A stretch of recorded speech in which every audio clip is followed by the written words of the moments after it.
महिमा अग्रवंश की।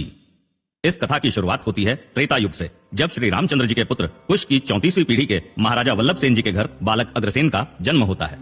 बालक अग्रसेन की कुंडली देखकर ज्योतिषी ऐलान करते हैं कि ये बालक परम प्रतापी, प्रजापालक, महान शासक बनेगा और इसका कुल इसके नाम से जाना जाएगा। बालक अग्रसेन को शिक्षा ग्रहण करने के लिए मुनि तांडेय के आश्रम में भेजा जाता है, जहां से युवा अग्रसेन एक अच्छा शासक बनने के गुण लेकर निकलते हैं। तभी महाभारत के युद्ध में पांडवों की ओर से लड़ते हुए युवा अग्रसेन के पिता महाराजा वल्लभ सेन जी जब भीष्म पितामह के हाथों वीर गति को प्राप्त होते हैं, तब शोकाकुल अग्रसेन जी को भगवान श्री कृष्ण शोक से उबरने का दिव्य ज्ञान देकर पिता का राजकाज संभालने का निर्देश देते हैं।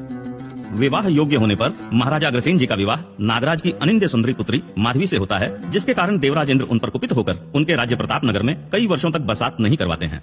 इस समस्या से चिंतित महाराजा अग्रसेन जी को उनकी विदुषी महारानी माधवी ने सलाह दी कि यह समय चिंतित होने का नहीं बल्कि पुरुषार्थ करने का है, जिससे प्रेरित होकर महाराजा अग्रसेन जी ने अग्रोहा धाम बसाया और नदियों के पानी को नहर मार्ग से नगर तक ले आए।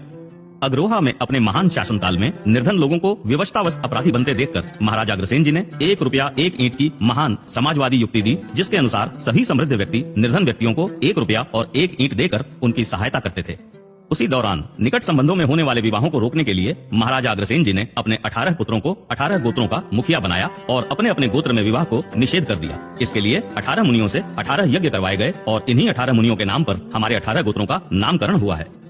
इन्हीं 18 यज्ञों में से 17 यज्ञ पूर्ण होने के बाद 18वें यज्ञ के दौरान महाराजा अग्रसेन जी ने बलि दी जाने वाले घोड़े की व्याकुलता देखकर तत्काल बलि निषेध का आदेश दे दिया और संपूर्ण अग्रकुल के लिए आजीवन अहिंसा और शाकाहार का संकल्प ले लिया।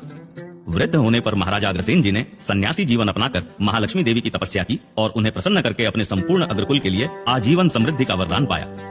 ऐसे परम प्रतापी समाज सुधारक महाराजा अग्रसेन जी अग्रधारणा को एक धर्म का रूप देकर और खुद भगवान बनकर अपनी पूजा करवा सकते थे, परंतु उन्होंने इसे एक समाज का रूप दिया और हमारे अग्रकुल के महान प्रवर्तक बने।